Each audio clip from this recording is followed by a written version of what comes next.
Na atualidade do mundo, não será demasiado rogar sempre mais paciência a quantos nós possam ouvir, em louvor da paz de que necessitamos para a execução das tarefas a que fomos chamados.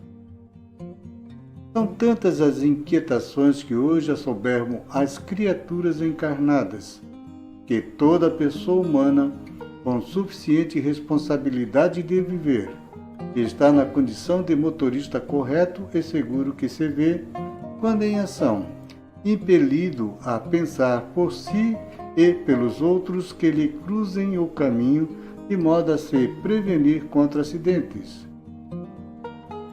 Por isso mesmo, no trânsito das atitudes e das palavras, ouve com mais paciência quaisquer alegações que te sejam endereçadas, para que explosões de azedume não apareçam. Ninguém pode calcular toda a extensão dos prejuízos de uma bomba detonada. Em vista disso, quanto mais longo o estopim da tolerância, mais probabilidade de se evitar o desastre.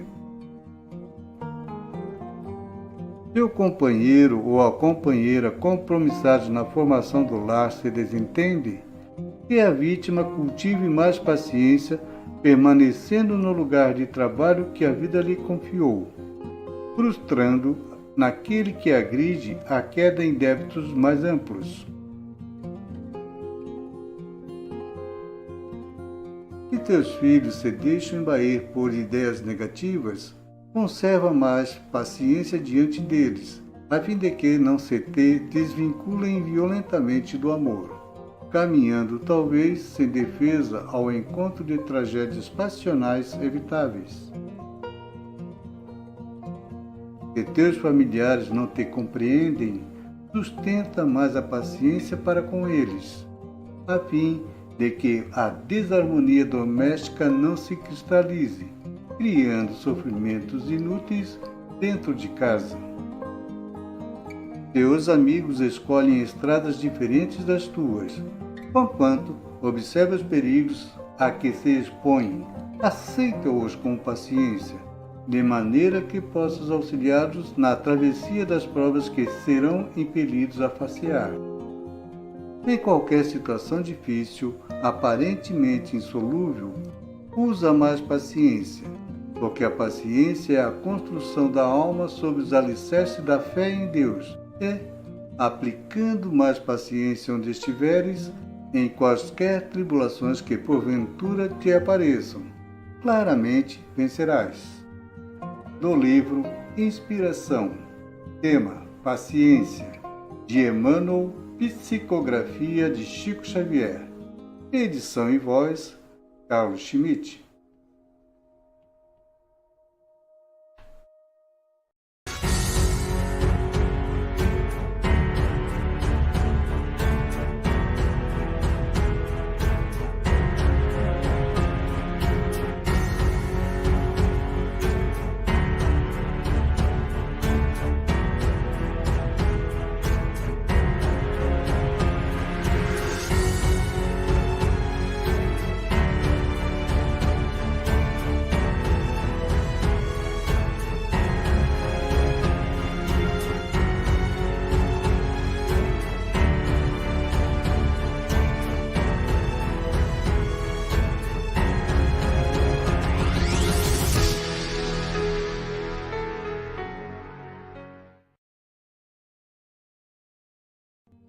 O Centro de Estudos Espírita Caminho da Luz, CECAL, apresenta seu novo programa online, CECAL em Foco.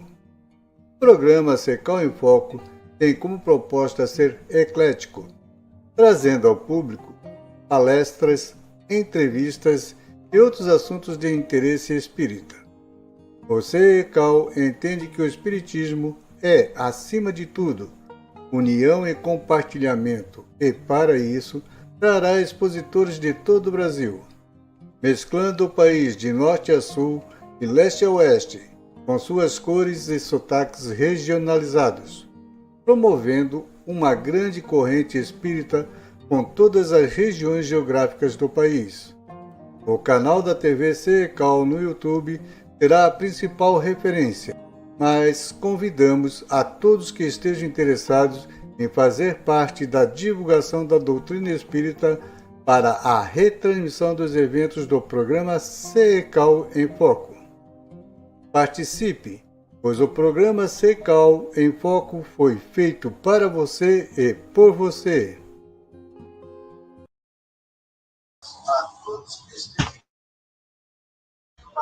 Boa noite a todos, sejam todos bem-vindos ao CECAL em Foco, uma produção CECAL do Centro de Estudos Espíritos Caminho da Luz. Agradecemos aos nossos internautas que nos assistem pela TV CECAL no YouTube, Facebook Vídeos Espírita, IGESE, Instituto Goiano de Estudos Espírita, Web Rádio Fraternidade, Web Rádio Portal da Luz, TV FEC, Rai TV, 14ª URI de Santa Catarina pelo Facebook, 4ª URI de Santa Catarina pelo Facebook. Hoje temos como convidado o nosso irmão Fábio Dionísio. Boa noite, Fábio. Seja bem-vindo ao TV CECAL. Muito obrigado. O Fábio hoje vai tratar o tema O Grande Projeto de Jesus para Todos Nós. Fábio Dionísio, ele Fábio Alessio Romano Dionísio, é formado em Engenharia Química, área em que atua há mais de 38 anos. Aposentado pelo diretor de engenharia para a América Latina, na E.ID, do Ponte, uma multinacional americana. Atualmente é um pequeno empresário, atua em duas áreas editorial, da editora Dionísio, e em treinamento na área de projetos industriais IPEA, Treinamentos Limitado. Tem o site da editora, que é o www.editoradionísio.com.br. A editora Dionísio foi oficialmente inaugurada em dezembro de 2013 e já com 30 títulos publicados. Embora sendo propriedade, a editora Dionísio foi fundada com o objetivo de divulgar o espiritismo e contribuir com os projetos do Centro Espírita Recanto de Luz, Irmã Sheila. Não tem fins lucrativos. Há 8 anos é presidente do Centro Espírita Recanto de Luz, Pronto Socorro Irmã Sheila, em Ribeirão Pires, São Paulo, tendo como site www.irmansheila.org.br. Na lida espírita, realiza palestras em centros espírita, escreve artigos, livros e realiza seminário, workshop. Os livros que são publicados por ele seriam A História do Espiritismo da França de Kardec ao Brasil, de Chico, Diante da Vida, lições de André Luiz, Influenciação Espiritual, um fato corriqueiro em nossas vidas, Irmã Sheila, missionária do amor, Medicina do Além, um presente de Jesus para a humanidade, o Apocalipse do João, uma visão espírita, o missionário Santo Agostinho de Hipona e a segunda revelação, os dois pilares seria a égide judaico-cristã, Santo Agostinho, a vida e a obra de um filósofo a serviço da humanidade, e Suicídio, precisamos falar a respeito. Esses livros, quem tiver interesse, aqui em Florianópolis, tem à disposição no Centro Espírita Seara dos Pobres. Escreve artigo para a revista RIA, a Revista Internacional do Espiritismo, e o Clarim, desde 2010. Hoje está um total de 80 artigos publicados. Também é responsável pela edição do Jornal Espírita Folha Espírita Carbachute, publicado pela editora Dionísio. Alguma das palestras, seminários, entrevistas pode ser vista pelo YouTube, Fábio Dionísio, e o e-mail fabiodionisio@terra.com.br. Contatos para Fábio a respeito de adquirir livros e mais alguma coisa, né? 011 4825 3885 e o WhatsApp 11 também 98463 5051. Então, quem quiser conhecer melhor, depois entra no site, tem uma visão melhor do trabalho que é feito pelo Fábio lá em São Paulo, em Ribeirão Pires. Fábio, nesse momento agora, vamos elevar o nosso pensamento a Deus, a Jesus, a espiritualidade amiga, coordenadora das atividades do CECAL em Foco, né? Para emitir mais esse encontro. Pedimos que o nosso convidado, né, possa ser amparado em sua exposição para nos trazer a mensagem de amor de Jesus a todos nós. Fábio, com você a palavra. Seja bem-vindo. Muito obrigado. Eu queria agradecer, em primeiro lugar, a oportunidade de estar falando sobre esse assunto, e ele é tema, na verdade, que tem a base, o próprio livro Influenciação Espiritual e o Apocalipse de João. E por que esse grande projeto de Jesus e como nós nos encaixamos nisso, né? É uma coisa curiosa, talvez seja eu o exemplo, vamos dizer assim. A gente não fica pensando muito no dia a dia aonde a gente se encaixa nessa história toda, né? Nós temos uma visão muito pessoal de nós mesmos, das nossos objetivos, nossas metas, as dificuldades e assim por diante. Mas muitas vezes esquecemos que nós fazemos parte de um todo, de uma coisa muito grande. E eu queria começar pelo princípio mesmo, né? Nós sabemos, através de Emmanuel, que há uns 4,7, 5 bilhões de anos atrás, houve uma reunião de ordem crística, espíritos muito avançados, muito superiores, e foi deliberado que Jesus Cristo seria responsável pelo orbe terrestre, né? Na ocasião, uma nebulosa foi lançada do Sol, que se desprendeu do Sol, e isso é o nosso início, de acordo com as palavras de Emmanuel, e de acordo com, inclusive, nós sabemos pela própria ciência. E a partir desse momento que ele recebeu o encargo, ele se tornou governador espiritual desse planeta. E governador espiritual da humanidade terrestre, que ele colocaria depois quando as condições do planeta fossem propícias. Quando a gente pensa só nisso, a gente vê a dimensão do nosso Senhor Jesus Cristo, né? Nós não temos ideia de conceber a grandiosidade dele, porque nós somos tão pequenos em comparação que a gente não consegue olhar para frente, né? A gente olha para trás, consegue fazer comparações com coisas de trás, mas para frente é muito complicado. Enfim, ele assumiu uma responsabilidade. Essa responsabilidade era pela formação do planeta, para que esse mundo, ou seja, esse planeta, fosse progressivamente evoluindo, inclusive, né, passando por estágios, e que a humanidade terrestre, que ele colocaria mais tarde, também passasse por uma série de categorias, né, evolutivas, que nós conhecemos como mundo primitivo, depois como mundo de prova e expiação, que nós estamos presentemente como no mundo de provas e expiações, e depois teríamos o mundo de regeneração, que é o que está adentrando, né? Essa passagem está acontecendo, ela vai demorar, mas está acontecendo. Depois iríamos para categorias até superiores, mundos de felicidade, mundo feliz, e os mundos puros, o mundo mais evoluído, de acordo com essa classificação que Kardec nos colocou, nos brindou no seu Pentateuco.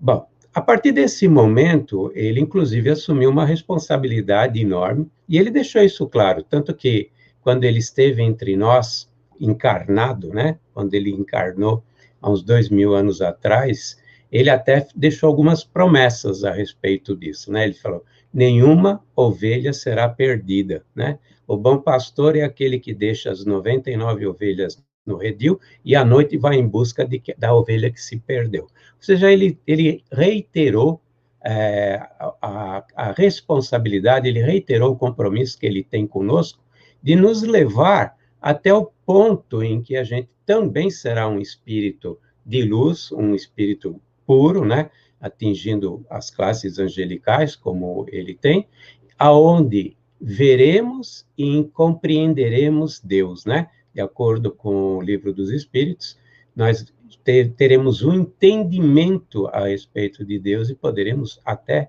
vê-lo, que vai demorar um tempão. Se Jesus, há 5 bilhões de anos atrás, recebeu essa incumbência, e ele já estava no estágio de poder assumir essa responsabilidade, você imagina há quantos anos esse espírito, na realidade, foi criado, e há quantos anos ele está nesse processo ascensional, em direção a cada vez um estado de pureza maior, né? Você sabe que só Deus é perfeito, nós somos perfectíveis, mas só Deus tem a perfeição. Então, a evolução é infinita, né? A verdade é essa.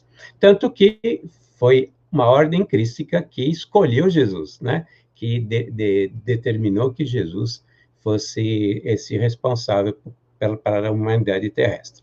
Bom, aí nós sabemos, inclusive, através da Gênesis, sabemos através do caminho, a caminho da luz, do Emmanuel, que o orbe foi esfriando, as temperaturas eram enormes, ele foi esfriando, esfriando, esfriando, esfriando. Nós tivemos as primeiras chuvas, não era água, eram metais pesados, depois a temperatura foi esfriando, até o momento em que nós tínhamos, na realidade, água evaporando e se condensando, evaporando e chovendo. Nesse momento, nós sabemos que Jesus, ele, através da sua falange de espíritos que trabalham, né? Ele, na verdade, é um grande líder, acompanhado por, provavelmente, milhões de outros espíritos que trabalham com ele, né? Não sei quantos são, mas eu sei que devem ser muitos, deliberou que fosse trazido do espaço, a gente acredita, do espaço, uma substância, como se fosse uma nuvem,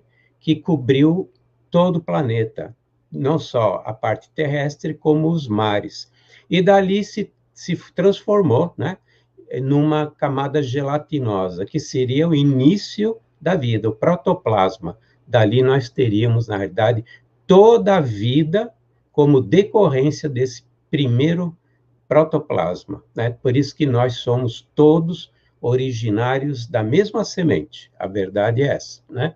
E é por isso, inclusive, que a gente fala, passamos pelo mundo, pelo reino mineral, o reino vegetal, o reino animal, e depois entramos para a classe hominal. Porque, na verdade, tiveram inúmeras aquisições, né? A lei das afinidades começou na mineralogia, com as afinidades entre os elementos, né? As substâncias, todas aquelas reações que aconteciam nos primórdios, né, da existência desse orbe. Depois, nos vegetais, nós adquirimos a experiência, a percepção, a sensibilidade. Tudo isso ficou registrado aonde? Ficou registrado nesse envoltório que tem os minerais, os animais e os vegetais, que é esse campo morfológico que faz a constituição dos vegetais e a constituição dos animais, né? Tudo isso fica numa memória, vira um automatismo. Por isso que a planta germina, cresce e se forma exatamente da forma que ela tem como característica aquela planta, né? E assim os animais e assim por diante.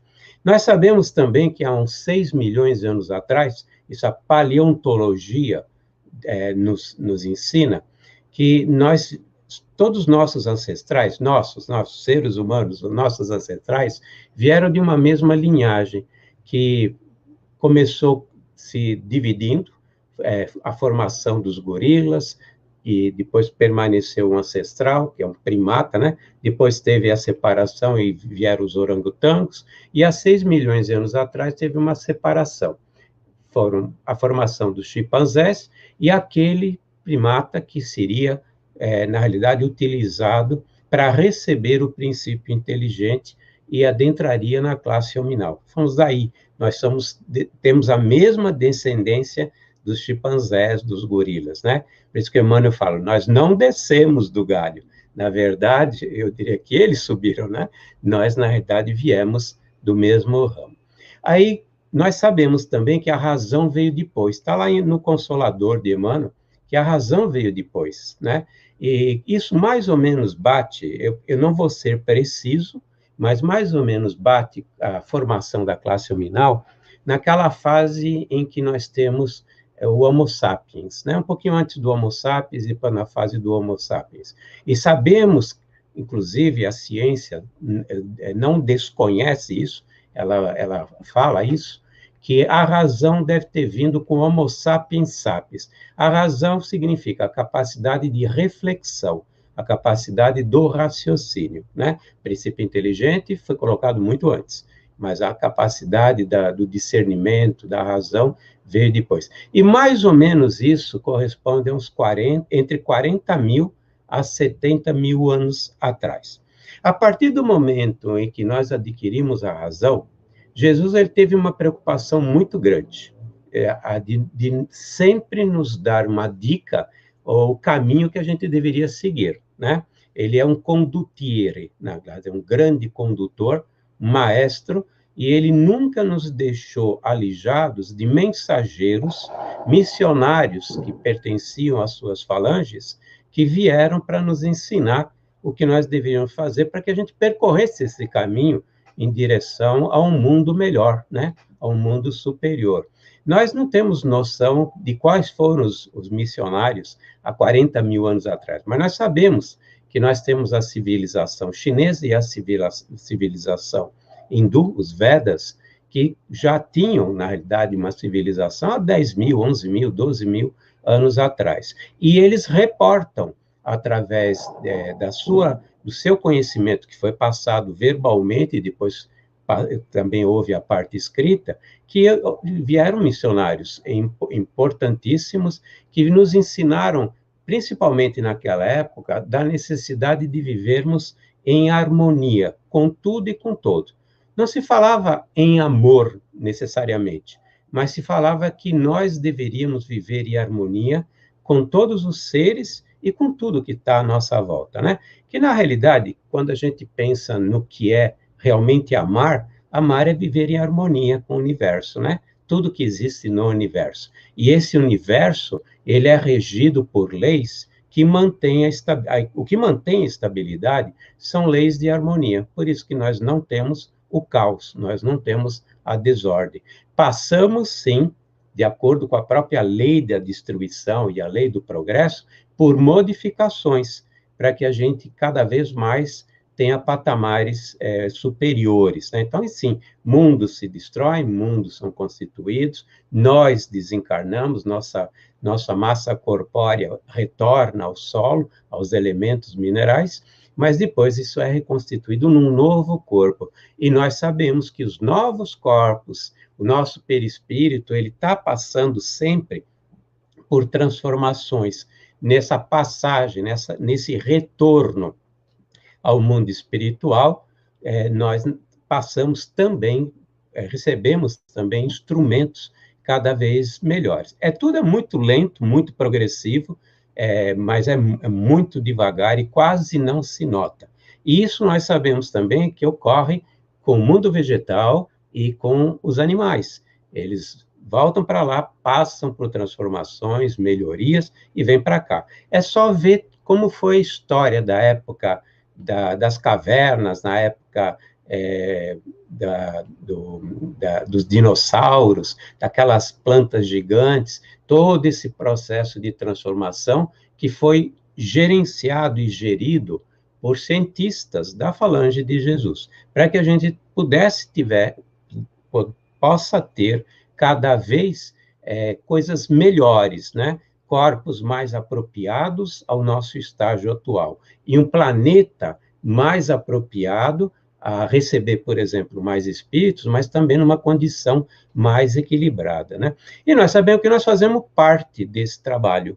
Nós não desconhecemos, embora a gente não lembre, né? A gente adora lembrar das provas, expiações, resgates, os karmas da vida, né? Como o pessoal fala, né? A lei da causa e efeito, mas a gente recebe missões também. E uma das missões que o homem recebe é contribuir para a melhoria do planeta.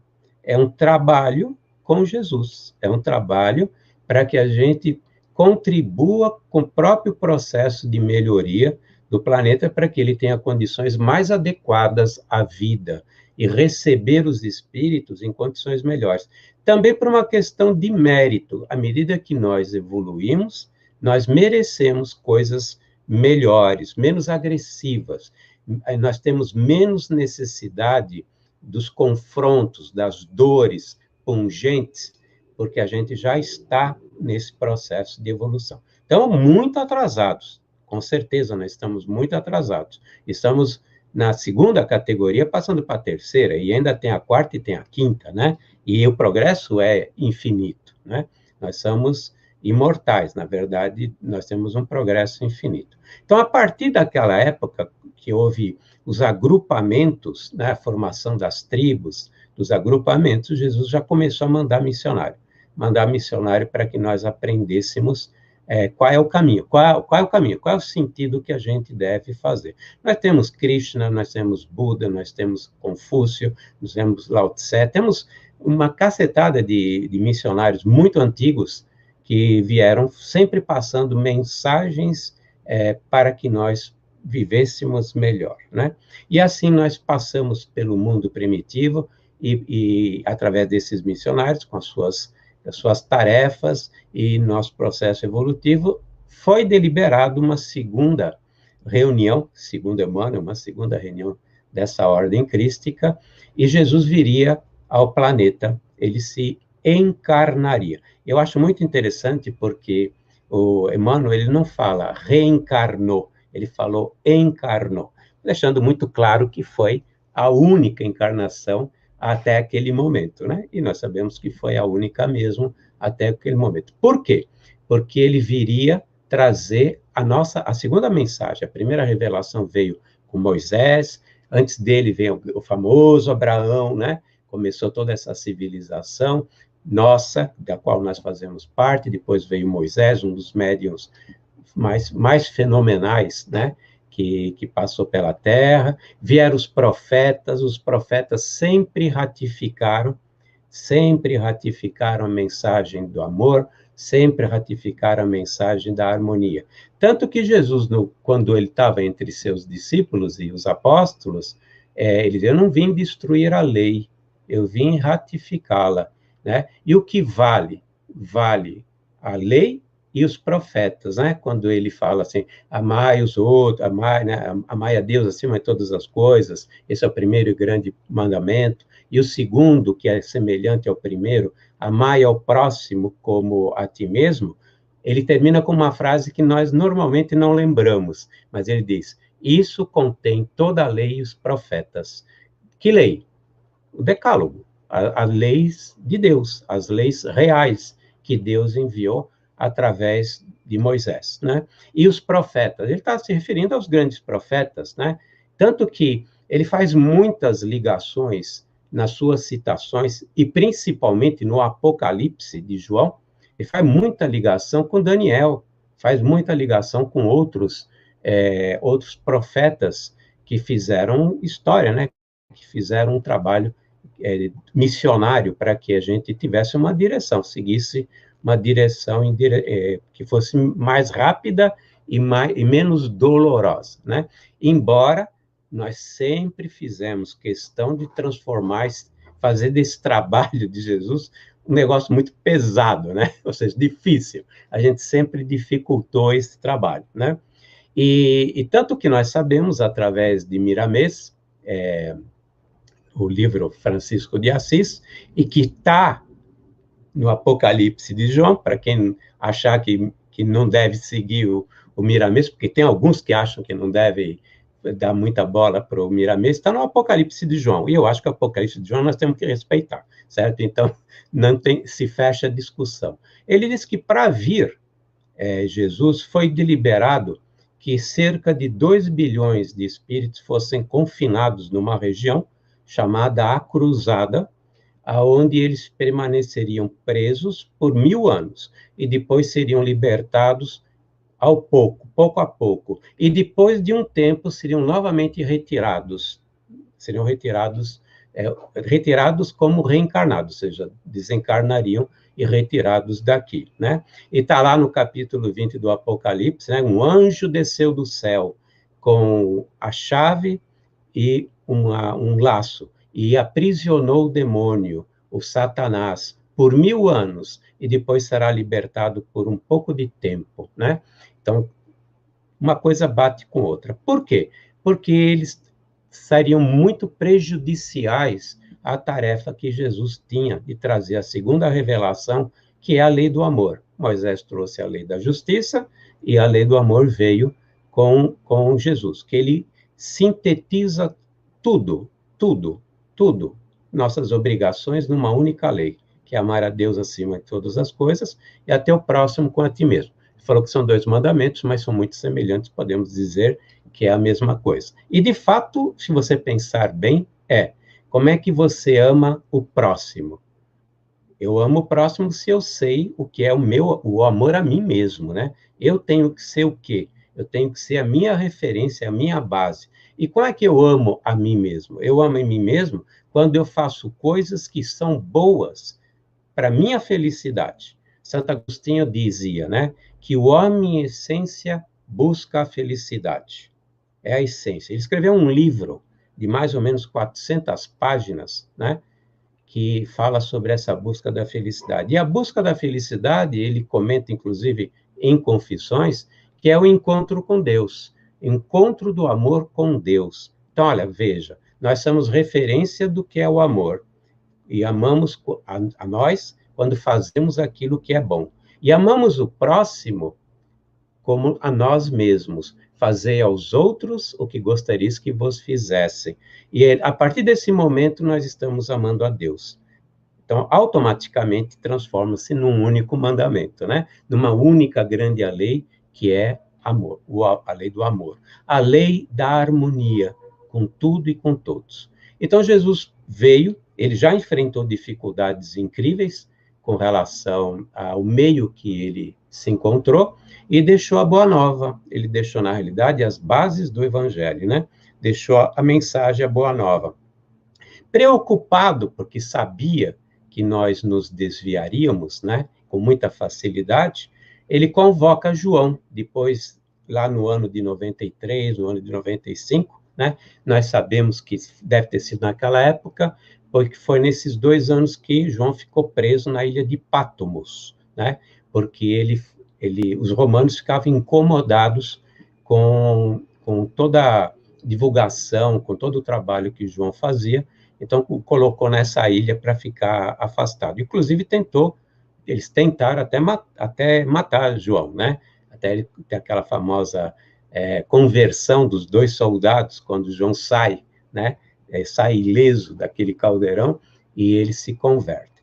Mas, olha, nós falamos em missionários, nós falamos em pessoas que sempre estiveram presentes aqui nosso mundo encarnado, trabalhando com Jesus, por Jesus, e trabalhando pela humanidade.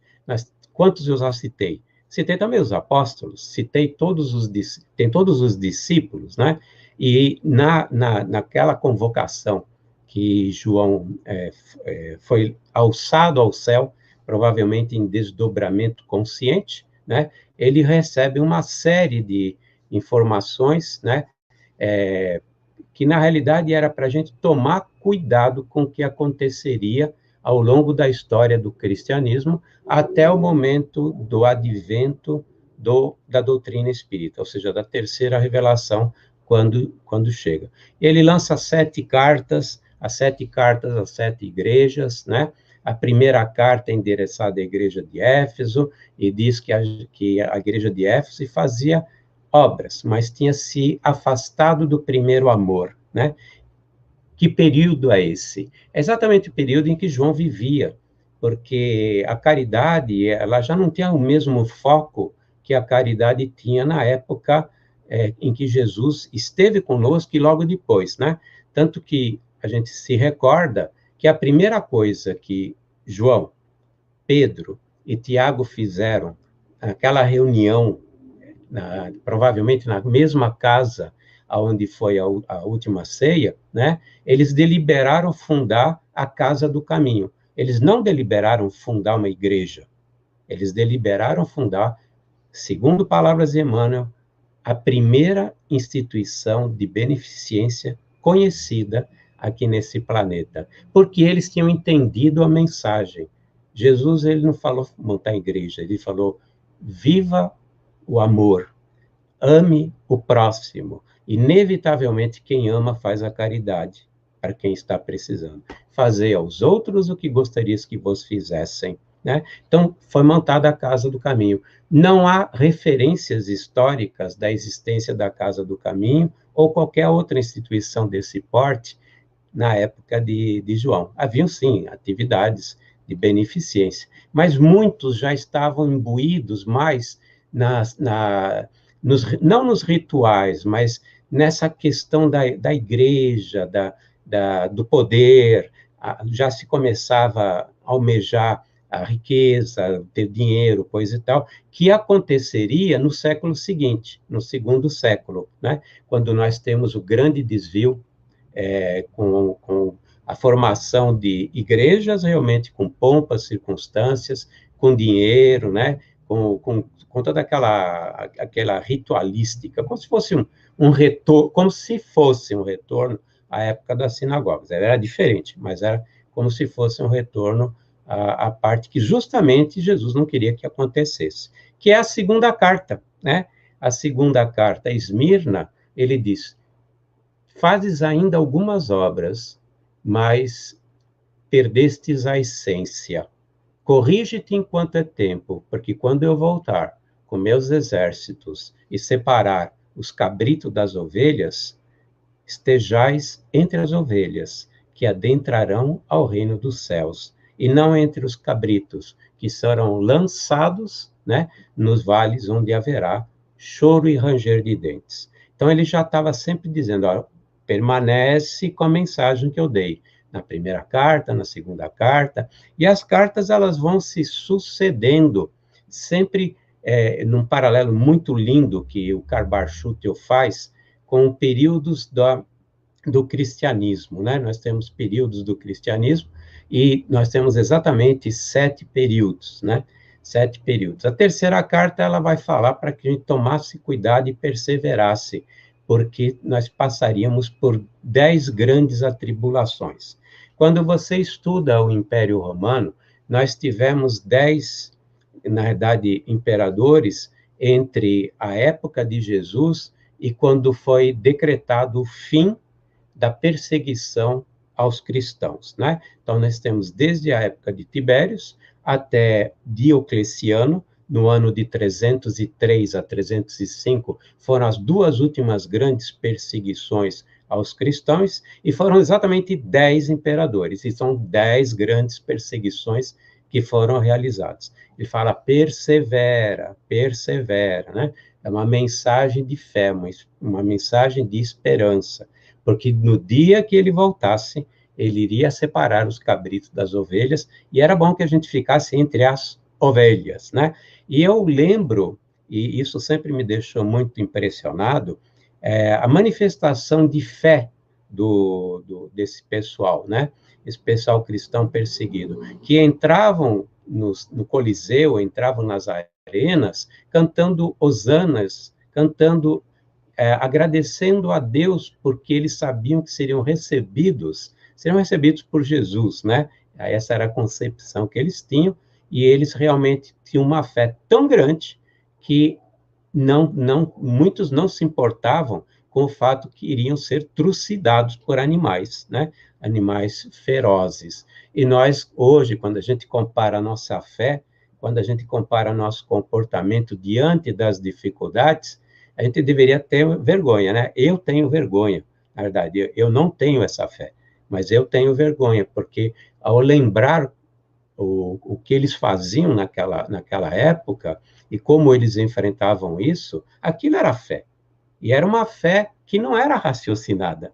E nós temos uma fé raciocinada hoje. Nós somos espíritas, né? Nós recebemos a doutrina, nós temos a razão que Kardec, quando ele codificou a doutrina, ele fez uma junção de 2 coisas que a filosofia há milhares de anos está procurando fazer, que é a ligação entre fé e razão. A razão, que é cabeça, né, que é o pensamento, o discernimento, a reflexão, com a fé, né? Quantos filósofos ainda hoje no mundo, nesse planeta, estão discutindo as questões da fé e da razão? Kardec, ele consolida tudo isso na codificação, que foi passada pelo Espírito de Verdade e sua falange, né? E seus espíritos, das quais Santo Agostinho foi um deles, né? Em que ele conseguiu fazer isso. Então, ele vai também falar da época em que a igreja iria namorar o poder, né? Foi exatamente na época do imperador Constantino e Teodósio, né? O famoso Concílio de Nicéia, no ano 325, depois da proclamação de que, em 381, de que o cristianismo era a religião do Estado romano, enfiando goela abaixo dos romanos, principalmente, tinha uma oposição muito grande dos aristocratas e dos agricultores, né? Então, eles engoliram, porque quem é que ia falar não para o imperador, né? Mas havia tudo isso. Então, tem um namoro. E tem a ascensão da igreja e temos o declínio do Império Romano, que termina no Ocidente com o Doacro, no ano de 476, quando ele invade Roma e destitui o último imperador romano e manda o símbolo, né, do Império para o Oriente, porque nós temos o Império Bizantino, lá em Constantinopla, que era Nova Roma, depois virou Constantinopla. E nós passamos por um período extremamente feio da humanidade terrestre. Eu considero o momento mais negro da história da humanidade terrestre, que é exatamente esse período entre 600 e 1870, né? Que está no Apocalipse, as 42 dias em que a besta iria dominar o planeta, né? E muito bem explicado por Emmanuel, corresponde exatamente a 42 meses, que corresponde em anos a 1260 anos, que vai do ano de 610 ao ano de 1870. No ano de 610, nós temos o imperador Foca I, que decreta que o Papa Bonifácio III era o vigário-geral de todas as igrejas conhecidas. Até então, nem todas as igrejas do ramo católico respeitavam o Papa, e ele não tinha ascendência sobre todas elas. E a partir daquele momento, nós temos o Papa, que é o Bonifácio III, que se transforma vigário-geral de Deus aqui na Terra, vigário do Filho de Deus e chefe do clero. Essas três frases têm uma correspondente em latim, e os números romanos de cada uma dessas três frases somam o número 666. Essas três frases somam o mesmo número, 666, que é o número da besta, que está no Apocalipse, né? Queres saber o número da besta? O número da besta é o número de um homem, 666, né? O líder máximo da igreja naquela época era a besta. E nós sabemos que no ano de, mais ou menos no final do primeiro milênio, nós temos a chegada dos primeiros expatriados, né? Que vieram da cruzada, e começa, então, os piores 3 séculos da nossa história, né? No ano de 1000 seria o início do retorno desses expatriados, que estavam presos na cidade chamada Cruzada, porque era a forma de uma cruz. Tinham 4 reinos, em cada ponta tinha um reino, 500 milhões de espíritos e um líder, um príncipe e um assistente. Esse príncipe liderava uma das pontas, e assim eram 4 príncipes, né? E nós lembramos do quê no ano de 1000, né? 1000 e 1100. 1085, mais ou menos 1085, pode ser que seja 1087, agora não tenho certeza, Pedro Eremita brada ao início da primeira cruzada. Não seria a primeira grande cruzada. A primeira grande cruzada, a segunda e a terceira, seriam entre o ano de 1100 e 1101, né? Mas exatamente foi a barbaridade, a barbárie era tão grande que não se compara, segundo o Emmanuel, ao que nós conhecemos na Inquisição.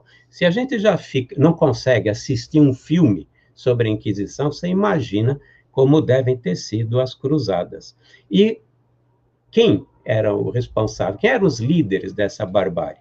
Foram exatamente esses espíritos que, quando retornaram, eles vieram aos poucos, mas quando retornaram aqui na Terra, o que eles queriam? Eles queriam dominar, queriam poder, obviamente. Isso é uma característica deles. E eles iam para onde? Para ter o poder e riqueza? Para os 2 pilares, na realidade, da humanidade, que era os senhores feudais, os reinos feudais, né? E a igreja. Eles é que mandavam tudo no Ocidente. Então, eles se infiltraram e conquistaram essas posições de liderança e fizeram o que fizeram. Jesus, ele continua mandando missionários o tempo todo. Inclusive, nós temos a fase da reforma. Começamos, na verdade, com Francisco de Assis, Poverello de Dio, né, que vem aqui para ratificar a mensagem do amor. Reconstrói a minha igreja, Francisco, né? Reconstrói a minha igreja.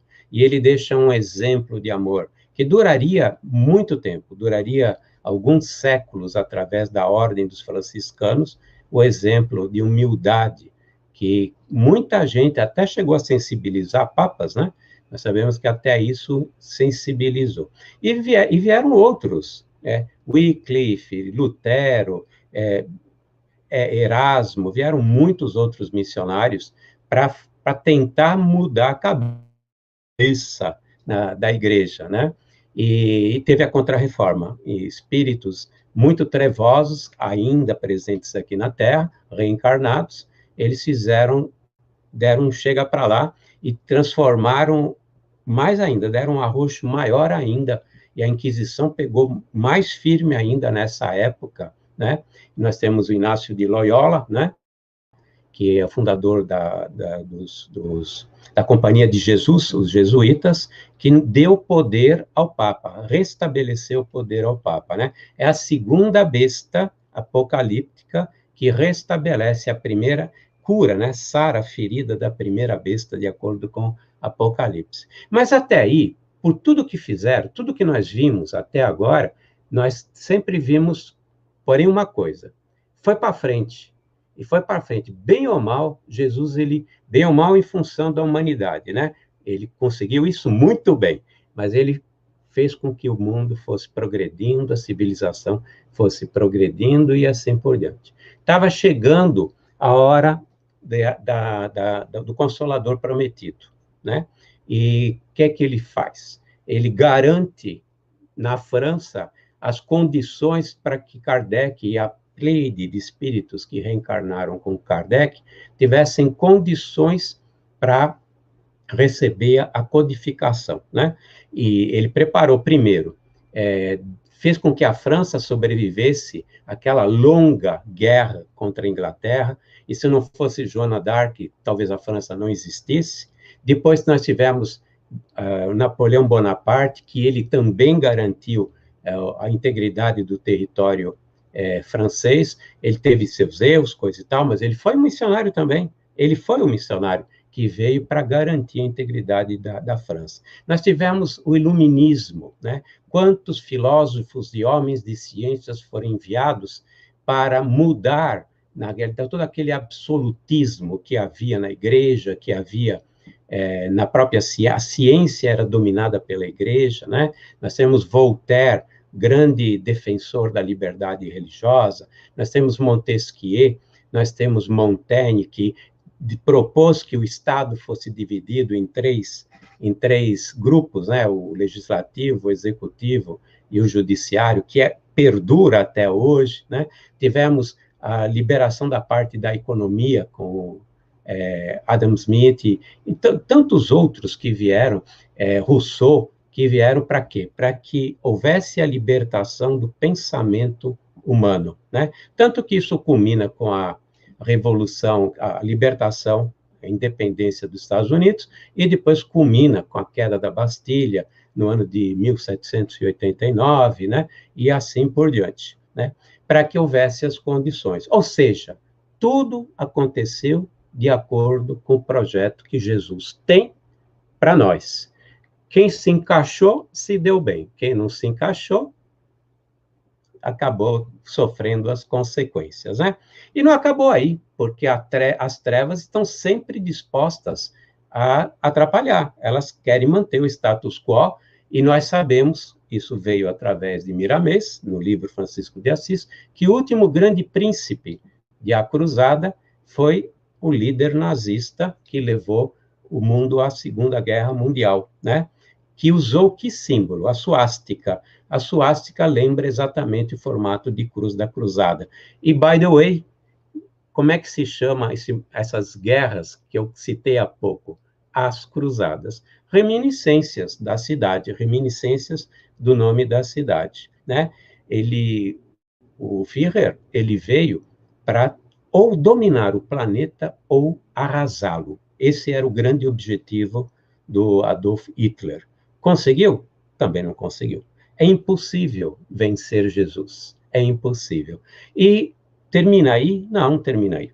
Não termina porque, infelizmente, nossos irmãos que ainda são recalcitrantes no mal, continuam fazendo de tudo para evitar que esse planeta evolua. Eles querem manter o status quo para dominá-lo, né? E nós, muitas vezes, nos descuidamos disso. Por quê? Porque agora o que eles estão fazendo? Eles estão atrapalhando exatamente os movimentos de libertação nosso, né? Para que nós passemos para um outro estágio, que é o mundo de regeneração, que está em curso já. Já tem espíritos sendo migrados para planetas primitivos. Essa separação das ovelhas e cabritos já está andando. O Chico já disse isso quando estava vivo, né? Vivo que eu falo encarnado, né? A irmã Sheila falou isso. A Joana de Ângeles falou isso. Isso vai culminar em meados desse milênio, a grande migração. Então, é devagar, mas a gente está indo nessa direção e Jesus está vencendo cada um dos percalços, né? Aí eu queria situalizar nós espíritas, né? A gente estuda a doutrina, quando estuda, porque a maioria não estuda a doutrina, né? A maioria, infelizmente, é papa passe e papa palestra, mas ele, na verdade, não faz um esforço de entendimento para poder compreender a essência da doutrina, que, além de consoladora, é uma doutrina libertadora, libertadora de consciências, libertadora dos nossos paixões, de nossas mazelas, nos liberta, né? É a fechadura e a chave que abre a porta da felicidade. Essa é a realidade. E o Brasil, porque o Espiritismo está no Brasil, começou na França. A França tinha os elementos de uma das asas, que era o conhecimento, a parte intelectual, a parte da capacidade de receber, raciocinar e codificar a doutrina. Mas o coração está aqui, o coração está no Brasil. Nós sabemos que, no final do século XIV, Jesus veio com sua falange de espíritos para fazer uma visita à Terra, e passa pela Europa. Foi no último quartel do século XIII, né? 14, entre 1375 e 1400. E ele fica amargurado com o que ele viu que estava acontecendo na Europa. Nós estamos no meio da Inquisição, no meio de todo aquele macelo, toda aquela bagunça, aquela barbárie que estava acontecendo na Europa, e ele chama Hilel, que era o espírito responsável pelas questões sociológicas desse planeta. Tem ministério também, hein? Tem ministério, né? E ele fala que está amargurado com o que está vendo. E Hilel propõe, por que não transportar, né? Começar tudo de novo numa terra nova, né? E Jesus pergunta onde, né? E Léo traz toda a comitiva se destina a um local que depois seriam as Américas, né?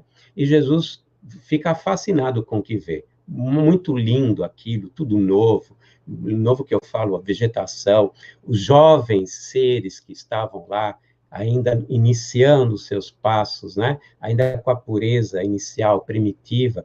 E ele fala para Hilel, mas Hilel, aonde se encontra aquele símbolo da redenção que a gente enxerga lá de cima? E Hilel fala mais para baixo. E eles se dirigem à Terra do Cruzeiro. Para quem não sabe, Terra do Cruzeiro é onde é que fica o Cruzeiro do Sul, ou seja, aqui, Brasil, né? E olha que ele falou, símbolo da redenção humana. Qual é, na realidade, o processo de redenção nosso individual? É o amor. E qual é o símbolo no corpo físico do amor? o coração. Qual é o formato desse país? Um coração, né? E esse coração perdurou até hoje. E ele fala para o Iléu, naquela ocasião, ele diz: Iléu, tu reencarnarás no povo mais pobre, porém mais laborioso da Europa, para ensiná-los a transpor esse oceano perigoso e solitário, para que a civilização chegue aqui. Transportarei meu evangelho da Palestina para essas terras, e aqui será o país, né, a pátria do evangelho, é o coração do mundo e a pátria do evangelho, né?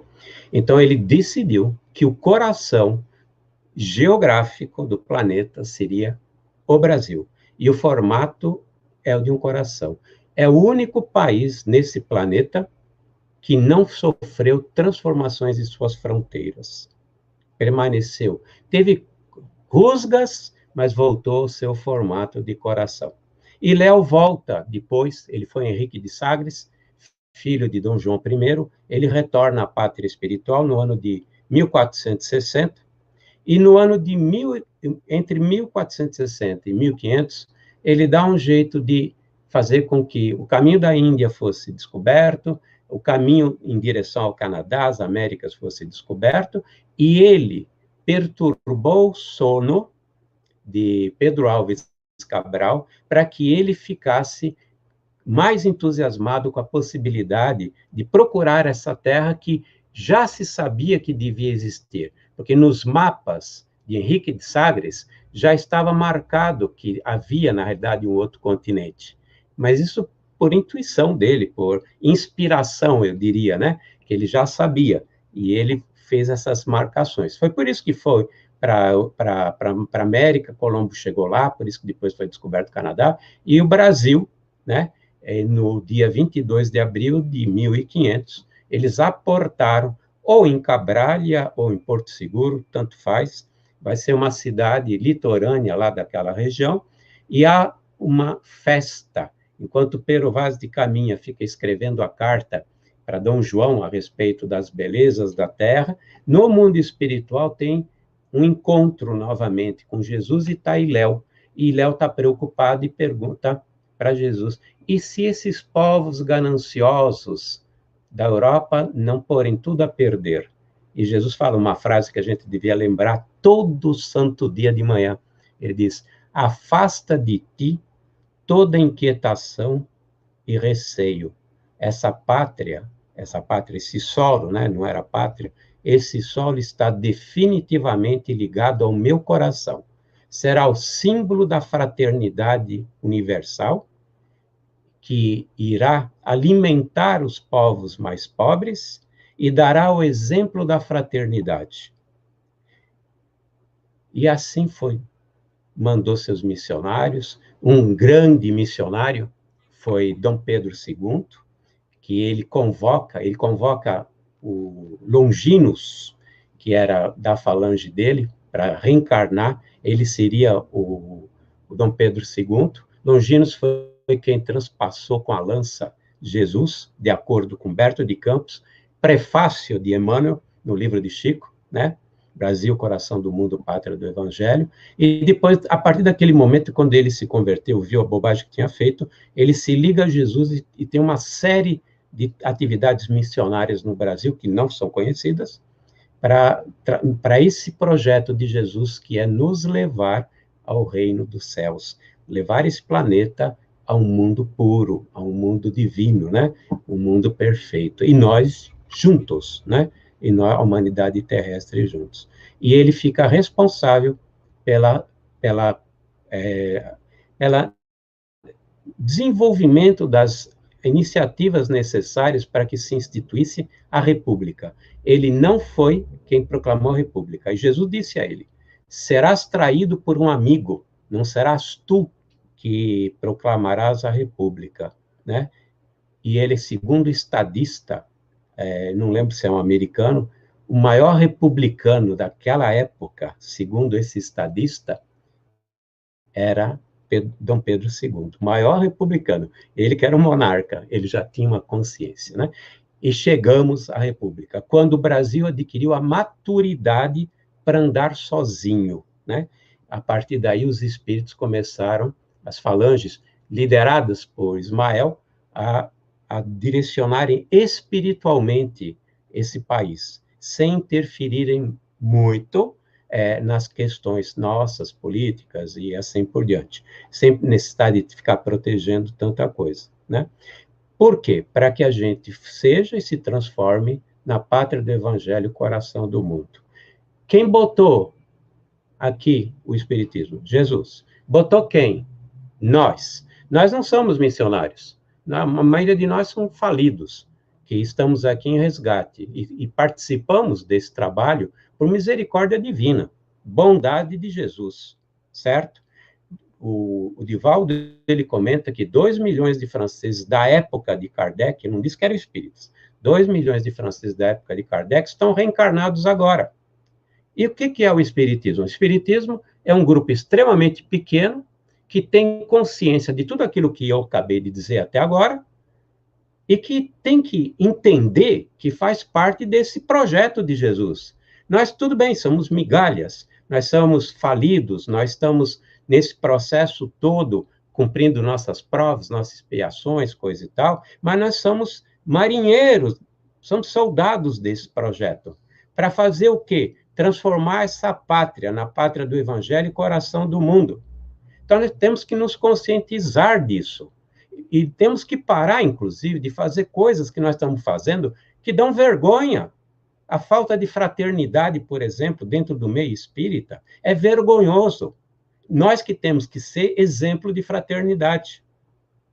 Né? Quantos espíritas estão falindo nas suas missões com relação a isso? Então, é muito importante essa conscientização do nosso papel como espíritas, nesse projeto de Jesus, é que levar esse planeta a um mundo de regeneração, ao patamar de um mundo de regeneração.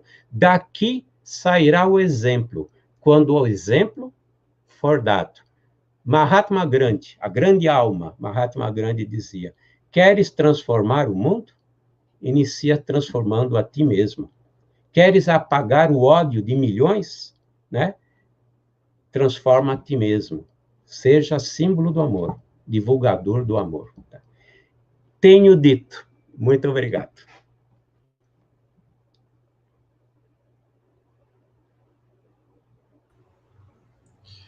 Grande palestra, Fábio. Nossa, uma história mesmo, né? Se a gente for parar para analisar esse trajeto que a gente vem há mais de 2000 anos atrás, né? Tentando buscar compreender esse ensinamento de Jesus aí, e você deu praticamente esse trajeto em menos de 50 minutos, conseguiu ver. Quem quiser compreender melhor esse grande projeto que Jesus nos trouxe, né? Mas que nem todos ainda conseguem compreender isso, né? A gente precisa compreender através de outros ensinamentos, conhecimentos e a leitura, né? Meu garoto, muita linda palestra. Nós temos algumas perguntas agora para serem feitas para você, e à medida que você for vendo aí, a gente vai estar fazendo. Aí, ó, Thaís Serratini comenta, senhor Fábio, como podemos apresentar Jesus como governador de nosso planeta para o irmão que está cristalizado na descrença da vida espiritual? Nós somos semeadores, né? Eu gosto de contar esse caso. Eu estava fazendo um ciclo de palestras numa cidade do interior, e eu estava super desanimado, porque eu tinha a impressão de estar falando para as cadeiras, sabe? Estava falando sobre esse assunto, inclusive, e as pessoas não estavam dando muita bola. E no último dia, que era a última palestra, eu recebi uma comunicação para me reanimar. Falei assim, não queira que as pessoas aceitem só porque você explicou e falou. Você está semeando. Cabe a Deus fazer com que a semente germine, não a você, né? Então, o que a gente tem que fazer? Nós temos que ser, acima de tudo, exemplo, porque quem está do nosso lado, ele vê nosso comportamento. Então, para esse irmão, por exemplo, que está descrente da vida espiritual, ele vê a transformação tua em função do que você acredita. Pode ser que isso não reverbere agora. Pode ser que as tuas palavras não reverberem, mas ficam semeadas. Quantos casos nós sabemos, da própria literatura de André Luiz, que o cara foi acordar 100 anos depois, foi acordar uma encarnação depois. Então, nós temos que apenas fazer o que nesse projeto? Semear a semente. E deixar que Jesus, sua falange, Deus, faça com que essa semente germine na hora certa. Porque tudo tem hora certa também. Não existe, não quero acreditar porque não, ele é discreto. Pode ser que não esteja preparado para isso ainda. Não esteja maduro. Tudo tem seu tempo também, né? O próprio Paulo de Jesus, que ele não sabia mais como fazer levar a mensagem de Jesus, o que o Espírito falou para ele? Usar os poderes do Espírito, que eram justamente as cartas de Paulo, né? Ele começou a escrever e onde foi feita a divulgação das mensagens de Jesus. Vamos lá, temos mais uma pergunta, põe na tela.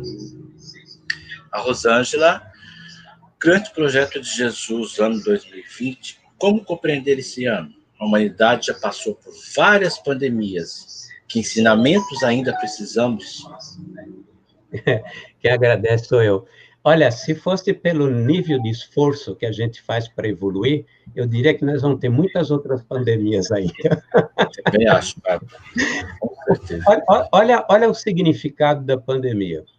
Eu não vou nem entrar nos aspectos geopolíticos e econômicos disso, né? Mas vamos pensar o seguinte: foi uma excelente oportunidade dada a todos nós para a gente repensar e crescer, né? Em muitas áreas, até a área tecnológica. Olha o que está acontecendo agora, nesse instante, né? Nós estamos ligados, o país está ligado através das lives, né? Deu oportunidade de a gente falar em lugares que a gente não iria, não teria condições de ir. Bem grande. Exatamente. Por exemplo, esse enclausulamento, simbolicamente, e de fato é você se voltar a si mesmo. Se você aproveita essa oportunidade, é um tempo de progredir com relação às relações, pai e filho, os 4 lá, os 5 lá, presos dentro de um apartamento, na marra vão ter que aprender a conviver, porque boa parte das famílias, até antes da pandemia, moravam no mesmo teto, mas isso não era uma família. Eles dormiam, comiam, e muitas vezes dormiam, eu sei que dormiam em lugares separados, mas muitas vezes comiam, inclusive, em cômodos separados da casa, e nem se falavam, tanto que toda essa onda de suicídio que nós tivemos nos últimos anos, na adolescência, na infância, o André Trigueiros explica isso muito bem, os psicólogos explicam muito bem também, é fruto da falta de conversa, a falta de amor, a falta de diálogo, a falta de ligações afetivas. Então, foi uma oportunidade para a gente fazer o quê?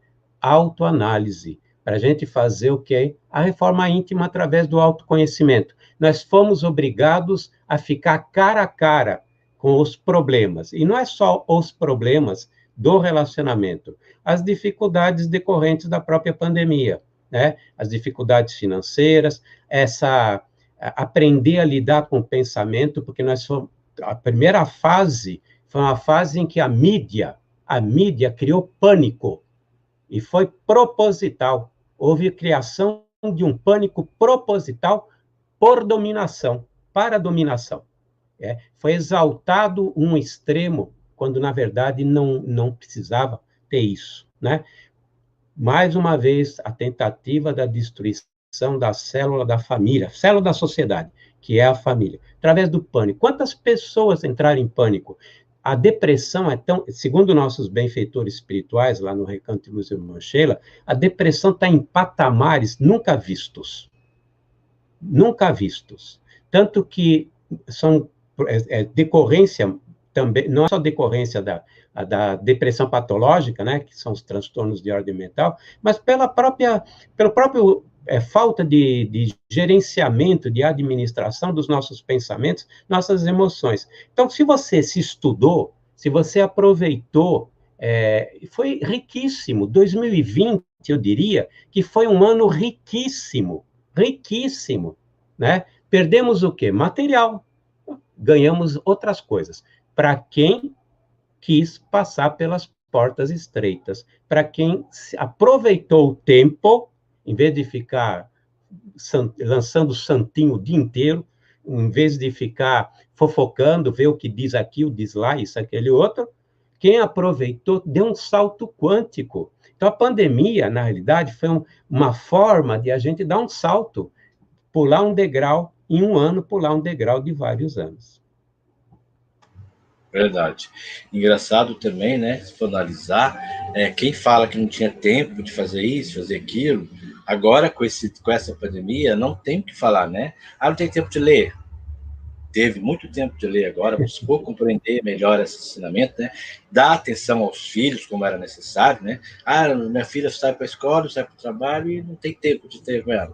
Agora não tem desculpa mais, né? Vamos lá, mais uma pergunta. A Thaís, senhor Fábio, acredita que poderemos, nesse processo de iniciação, regeneração, ser agraciado com espíritos encarnados de Pleiade de Jesus nessa condição? Olha, eu esqueci de fazer essa pergunta para Jesus. Não, eu não sei. Eu imagino o seguinte, ele sempre manda missionários, sempre manda espíritos, por mais modestos, mais humildes que a gente ache que eles sejam, está cheio de missionário aqui na Terra, né? Então, ele vai continuar mandando missionários, porque ele é o conduttiere, ele precisa fazer isso o tempo todo para nos lembrar, chamar nossa atenção. Não esquece, olha lá, esse é o caminho, e assim por diante. E os exemplos, porque a gente cresce pelos exemplos. Então, as pessoas que são exemplos à nossa volta são parte desse grupo de espíritos que estão sendo mandados aqui. Pode ser que não seja a Pleiade direta de Jesus, mas estão sendo mandados para que a gente tenha esses exemplos fantásticos, que nós temos muitos, né? Continuamos a ter muitos exemplos. Então, eu acho que ele vai mandar, e que ele está mandando e que ele vai continuar a mandar sempre. Se ele já faz isso desde 40 mil anos atrás, quando nós adquirimos a razão, porque na última hora iria fazer algo que pudesse reverter o jogo a favor das trevas. Por quê? É verdade. O próprio Divaldo, num dos questionamentos que foi feito para ele até comentou que 2023 em diante iria nascer uma pleiade de espíritos que estaria voltando para o planeta aí, né? Francisco de Assis, próprio Bezerra e outros irmãos, justamente na evolução dessa renovação aí do plano de provas para a geração. Então, vamos acreditar, os 500 mais da Galileia, vamos dizer assim. Olha o exemplo, Emmanuel. Emmanuel não reencarnou? Olha o Emmanuel, já tá, olha só, olha que missionário esse homem é. É verdade. Vamos lá, temos mais. Daniel, aqui. Diante do projeto proposto por Jesus para nós, a imaturidade e nossos vícios morais estão dificultando a evolução nossa no planeta? Estão, com certeza estão. Por isso que tudo isso leva muito tempo.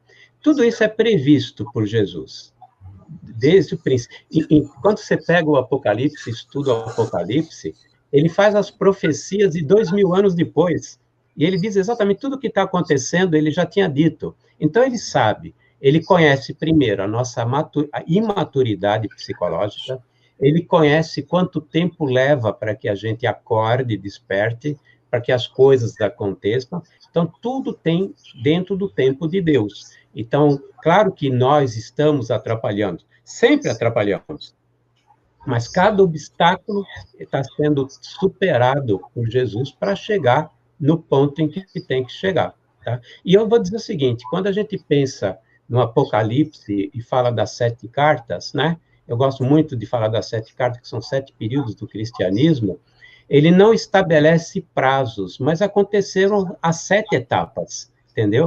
Talvez, em vez de ser em 1850, 1869 a chegada, de 55 a 69 a chegada do Consolador, talvez fosse 50 anos antes ou 50 anos depois, se Joana d'Arc tivesse falhado, se Napoleão tivesse falhado, se esses missionários iluministas tivessem falhado, iria atrasar um pouco. E não tivemos alguns que desistiram? Quantas pessoas caíram? Quantos soldados caíram no campo de batalha? Vou dar um exemplo. que está citado por Emmanuel. Maomé foi um grandíssimo missionário, um médio fantástico que foi enviado para transmitir o evangelho para aquele povo, mas ele acabou se perdendo, né? A mensagem ficou bonita, mas acabou se perdendo em uma série de pontos, né? Quantos dos companheiros de Allan Kardec não se perderam? É só ver o que acontece dentro do centro espírita. Quanta gente se perde, cai Olha, manda 100 médiums para esse planeta, cada 100 médiums, a espiritualidade disso uma... Aí a espiritualidade fala para mim, tá certo? Então, eu não tenho Emmanuel e André Luiz que possa ser minha prova. Ele disse, a gente prepara 100 médiums, 95 não chegam a trabalhar, 5, 4 é meia boca, sobrou um. Olha o trabalho que isso tem. Claro que, como eles são prescientes do que vai acontecer, eles preparam 1.000 para ter um aproveitamento de 20, né? Mas é claro que a gente atrapalha sim, com certeza. E se a gente analisar o trabalho de caridade que é feito nos centros, né? Que é o básico, tem pessoas que se propõem a fazer, mas é mais crítica do que fazer o papel que tem que ser feito, né? Mas estamos a caminho. Vamos lá. Tem mais uma pergunta. Por que as pessoas procuram mais o vazio existencial, muitas vezes chegando ao suicídio, do que procurar se abrir para os caminhos do amor e aceitando a presença de Deus? Você que lançou esse livro agora recente sobre suicídio, precisamos falar sobre isso. Eu adorei o livro, parabéns pelo livro. Obrigado. Entendeu? E é um tema que está muito atual hoje no nosso planeta, né? O suicídio está altíssimo, né? Está maior. Tem vários. Teve um dia aí que, não sei se foi na Austrália, não sei no país que foi aí, que teve mais suicídio do que Covid. Mais gente suicidou do que a morte pelo Covid. Foi essa semana que passou. Exatamente. Mas vamos lá. O número para 2020 de suicídio é muito próximo das mortes por Covid, em 2020. Muito próximo no planeta. Está muito próximo mesmo. Então, essa é uma pergunta muito longa e complexa, porque existem muitos motivos para a pessoa cair no vazio existencial, né? Materialismo, por exemplo, a pessoa é muito apegada ao materialismo, mas também existem doenças, né? Nós temos transtornos de ordem de personalidade, transtornos de ordem mental, que também que envolvem essa perda do contato, né, com a pessoa, e acaba havendo o vazio existencial. Mas um dos pontos, com certeza, é que nós colocamos as fichas no lugar errado. Nós ainda acreditamos mais no ter do que no ser. E nós também, na nossa escala de valores, as pessoas nos julgam pelo que a gente tem. E nós passamos a nos julgar pelo que nós temos também. Assim, eu não sou nada porque eu não vou ter um bom estudo, não vou ter um cargo. Eu não sou nada porque eu não vou poder ter dinheiro para ter aquela casa, aquele carro que meu vizinho tem. Porque a mensagem que é recebida o tempo todo é que para a gente ser alguma coisa, a gente tem que ter. Só que a maioria não tem essa possibilidade de ter isso, né? Nós vivemos num mundo ainda onde tem muita pobreza, a classe média baixa é muito grande, são poucos aqueles que vão ter reais oportunidades de ter. Então, muitas pessoas se afundam pela imaturidade psicológica também, né? Porque eu me importo com o que os outros dizem, me importo como os outros me classificam, né? Mas, como eu disse, é um assunto muito vasto, porque tem muitas pessoas que trazem problemas psicológicos de outras existências. Os transtornos, que, aliás, nós sabemos que 90% das pessoas que tentam suicídio, que se suicida, 90% tem problemas de transtorno de ordem de personalidade ou mental. Isso é um grupo, inclusive o José Bertolotto, né, que ele foi diretor da OMS, um brasileiro, que foi diretor do Departamento de Psiquiatria da OMS durante 20 anos, fez esse estudo científico, em bases científicas, com protocolo científico, e ele provou que 90% das pessoas tem como causa muito forte o transtorno. Não existe uma única causa, é muito ilusório achar que é uma causa. Pode acontecer no sentido, eu tive um problema sentimental enorme, e aí eu me suicido porque eu perdi a namorada, ou vice-versa, né? Mas quem faz isso, ele já tem alguma coisa além do desgosto, né? Então, é complexo dizer. O vazio existencial, por exemplo, a Joana de Ângeles, ela fala uma coisa muito interessante. Ela diz o seguinte, que a boa parte, na verdade ela é categórica de dizer que todos, mas eu entendi o que ela quis dizer. Ela diz o seguinte, que a maioria das pessoas que trazem a depressão são espíritos que vieram para resgatar, para se reharmonizar com as leis divinas, mas ficam renteando, ou seja, eles não tomam a decisão de corrigir, de se harmonizar com a vida. E aí entra um grande choque da consciência, que é a cobradora, e o espírito. A consciência é do próprio espírito, mas fica um choque nele entre o que ele deveria fazer e não está fazendo, e o que a consciência está cobrando, né? Isso é para se pensar, porque boa parte dos transtornos, 36%, são de ordem de depressão patológica, né? Ou depressão, inclusive, pior ainda, que são bioquímicas, né? São depressões que necessitam de remédios. Então, o vazio existencial pode ser decorrência do espírito que ele se mantém ligado às coisas do ter, a valorização dele por imaturidade está no que ele tem, do que ele pode conquistar, pode ser um problema psicológico dele, um transtorno dele mesmo, né? Ou pode ser para falta de busca. Nós temos uma coisa interior que está sempre pressionando pelo progresso. Deus colocou as leis na nossa consciência. À medida que a gente vai despertando, vai crescendo, nós temos como que uma abertura maior da nossa consciência, né? É uma expansão da consciência. A gente tem cada vez mais consciência do que temos que fazer, mesmo que isso não seja um nível visível, consciente. A consciência está sempre nos impulsionando. Por exemplo, a lei do progresso. Onde é que está a lei do progresso? Está em nós. E nós perseguimos o progresso. Hoje perseguimos muito mais o progresso material. Quando nós formos mais maduros como espíritos, vamos perseguir o progresso espiritual, porque a gente vai gostar disso. Oh, isso é importante, isso é que me dá gás, é isso que me faz feliz, e assim por diante, né? Então, esse tema é um tema já para seminário, a pergunta. É verdade, é um tema muito complexo, essa parte do suicídio, né? Porque você tem que trabalhar o eu, primeiramente, para poder compreender, né? Vamos lá, Marta Colossi.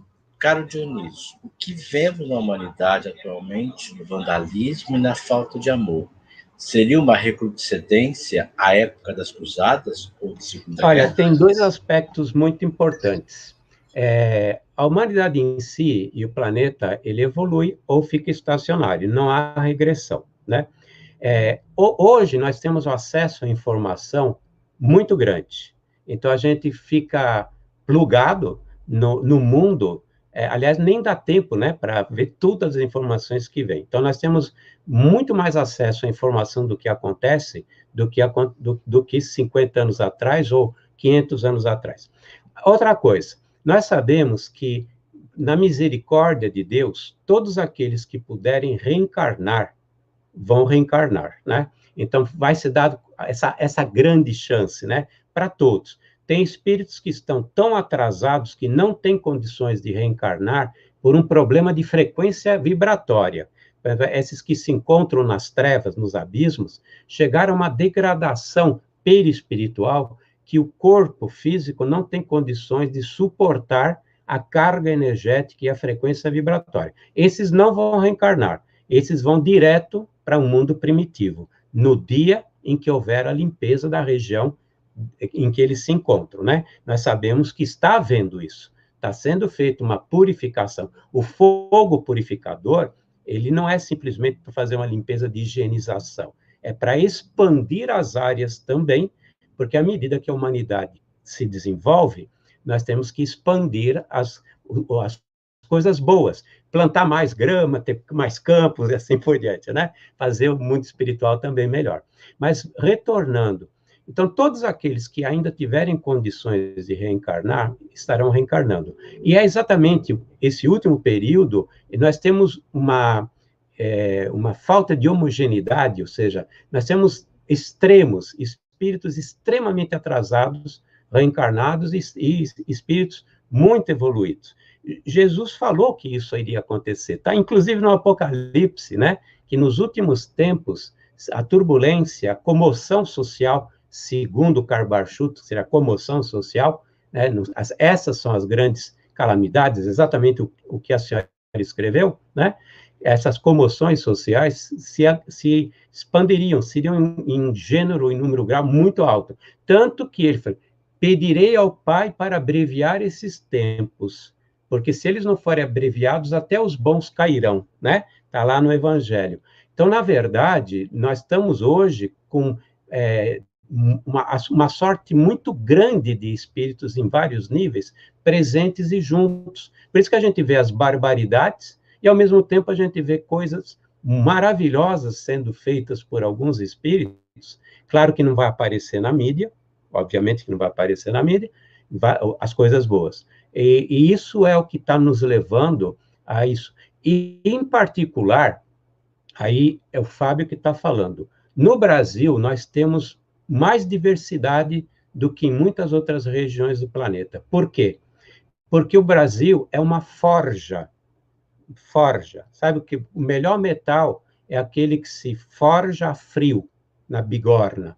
E nós estamos sendo forjados. Para quem está aproveitando a experiência, está sendo forjado para dar um salto quântico na sua evolução. Nós estamos sendo colocados numa diversidade tremendamente grande, problemas de tudo que é tipo, né? Problemas políticos, problema financeiro, corrupção, né? A libertinagem também, é uma coisa violenta nesse país, para que aqueles que perseverarem,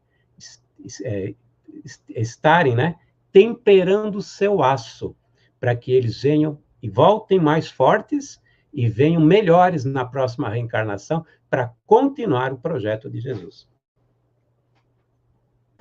É verdade. A Norma Cavalcante. Um ano de transformações sociais, morais, e direi para muitos de reforma íntima. Eu acho que é um comentário, né? Qual o título do livro, por favor? Qual livro? Volta um pouquinho, Carla. Um ano de transformações sociais, morais, e direi para muitos de reforma íntima. Que livro que trata sobre esse assunto? Olha, no Apocalipse de João, eu falo muito do que eu disse hoje, né? Então, tanto no Apocalipse de João, como no Influenciação Espiritual, um fato corriqueiro em nossas vidas. E, na realidade, o bojo da palestra, ele está, na realidade, em 3 áreas. A história, por exemplo, do cristianismo está em Santo Agostinho. Quando eu escrevi, eu acabei tendo que estudar a história do cristianismo, né? E aí, a questão de toda essa manipulação dos espíritos ainda recalcitrantes está em influenciação espiritual. E no Apocalipse de João, eu faço uma integração de tudo isso para trazer esse paralelo. É uma interpretação na visão espírita do Apocalipse, e eu vou acertando, baseado em Emmanuel, baseado em Karl Barth. Karl Barth tem um livro fantástico sobre o Apocalipse, estudo sintético do Apocalipse, e essa conversa nossa foi baseada nisso. Tem mais alguma pergunta? Tem a última pergunta, Fábio. Então, diante do distanciamento de Jesus, poderemos nos aproximar dos irmãos afetados emocionalmente através da prece? Quando falo distanciamento de Jesus, ou seja, sim, então, diante do distanciamento. Diante do distanciamento. Nós deveríamos orar sempre. E deveríamos fazer isso, inclusive, uma prática, né? Isso nos foi pedido, inclusive, na época da pandemia, pelos benfeitores, para ajudar o país, ajudar todos aqueles que estão passando emocionalmente por esse problema que foi criado, né? Esse problema criado, que é o Covid. Então, a prece, ela, na realidade, ilumina. A prece aumenta nossas vibrações. E o maior meio de comunicação que existe entre o ser humano e o outro ser humano é mental, é telepático, que é a maior linguagem mais rápida e mais certeira que existe. Quando você ora por alguém, você está se ligando a esse alguém. Se você está pedindo que ele tenha forças, que Jesus lhe dê forças e que ele se equilibre, você, na realidade, é como se estivesse falando ao pé de ouvido dele. Ok. Voltando um pouquinho ali atrás, já que você comentou sobre o livro Influenciação, eu acho que o momento atual pede. Kardec, na questão de 1909, trabalha sobre essa parte, né? E outras lá, né? O maior obstáculo nosso é a influenciação, né? Dá um parecer mais ou menos aí em cima desse processo para a sociedade no geral. Então, para a gente se livrar da influenciação. Nós temos eu não sei se em geral, generalizar é perigoso, mas a impressão que eu tenho percorrendo centros, ou mesmo no Sheila, no sábado de cura, passa 500 pessoas, 600 pessoas, a gente tem esse negócio fica bem visível. Nós espíritas, e assim como os católicos também, não dão muita pelota para esse negócio da influenciação, não. A gente fica preocupado quando é obsessão, né? E tem uma diferença muito grande entre obsessão e influenciação, né? Então a gente acha, não é comigo. Tanto que eu estava fazendo palestras sobre influenciação e estava falando para as cadeiras, porque a impressão que dava que ninguém estava sendo influenciado. E eu provo que todo mundo é influenciado o tempo todo. Todo mundo é influenciado o tempo todo. Vocês estão sendo influenciados por mim nesse momento. Pode ser positivo, mas quando a gente tem uma massa de espíritos enorme que estão aqui à nossa volta, nós estamos cercados por uma multidão de testemunhas. Paulo dizia isso, né? Paulo dizia: a vida cristã é luta, revestivos do escudo de Deus para evitar os ataques de Satanás, os demônios, as potestades que estão nas regiões celestes, que são espíritos do mal. Andai com cinturão da justiça, ou seja, andai sendo justo, né? Calçai os pés com o zelo, para a gente tomar cuidado, a hora que dá um passo, a hora que você faz alguma coisa, que você pensa alguma coisa, que você age, né? E usai o escudo de Deus contra as flechas do maligno. Paulo falou isso na carta aos... um é Hebreus e outro os Efésios, né? Essa última parte é dos Efésios, né? É por isso que eu incluí os católicos. Eles deviam prestar atenção. Inclusive, deviam prestar atenção em João, né? Vigiai toda manifestação de um espírito, porque falsos profetas já tivemos muitos, fala João, né? E a gente não liga muito. Só que, olha, a gente está o tempo todo cercado por espíritos que estão muito ligados à matéria, estão muito ligados às próprias trevas. Eles buscam, de que forma, atrasar a evolução do planeta? Através da gente. Eles ajudaram a provocar as guerras, eles ajudaram as cruzadas, eles ajudaram todos os problemas sociais, ajudaram uma série de... O tempo todo. Eles não atacam as instituições, né? Aconteceu na casa espírita, né? Do espírito Nora, lá do Emmanuel Cristiano, né? A gente está careca de ter... O próprio Carbar-Schutt, que eu citei, ele tem um livro chamado... Ele escreveu um livro chamado Guerra no Além. Quem psicografou foi o Abel Glasser, mas ele ditou para o Abel Glasser Guerra no Além, e fala sobre as movimentações espirituais, como eles agem em cima da gente. dentro da casa espírita, é enorme o ataque. Por que enorme? Porque nós somos perigosíssimos. Nós somos perigosíssimos porque compreendemos o projeto de Jesus. E nós sabemos, para quem estuda, sabe que faz parte desse projeto. Aí eles vão atacar quem? Um ateu? Eles vão atacar quem é um inimigo. Quem são os inimigos? Somos nós. Nós somos os maiores inimigos das trevas. Por que estaríamos imunes?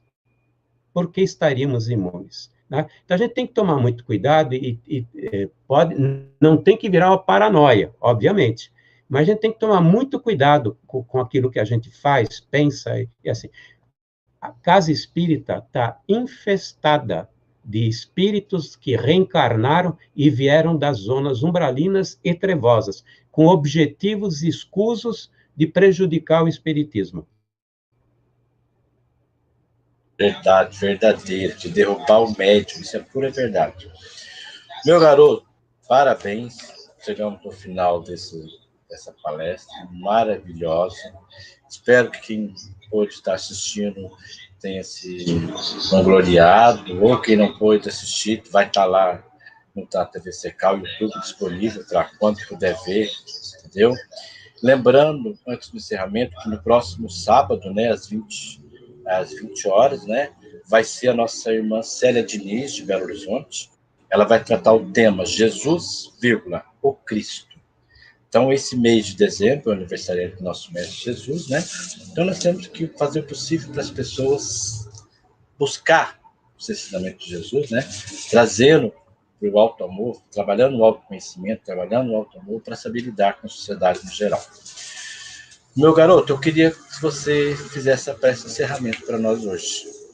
Tá certo. Aí já faz suas considerações finais e faz a prece de encerramento. E desde já, gratidão.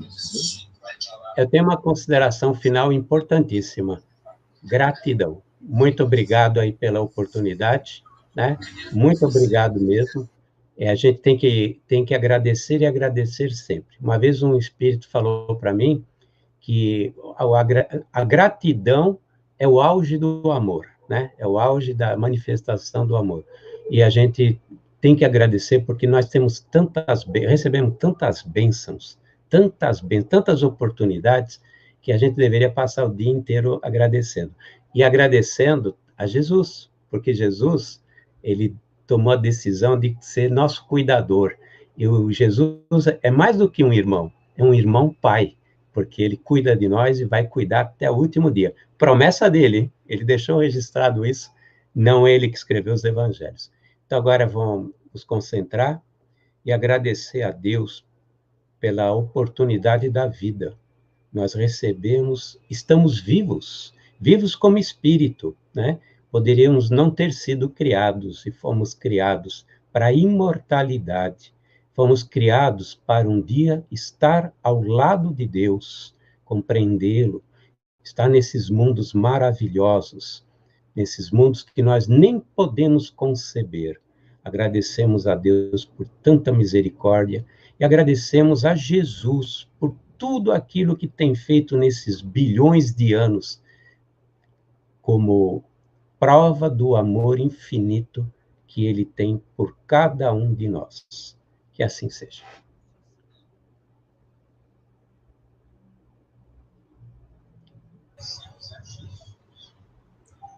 Boa noite para você, uma gratidão e até a próxima vez. Se Deus quiser.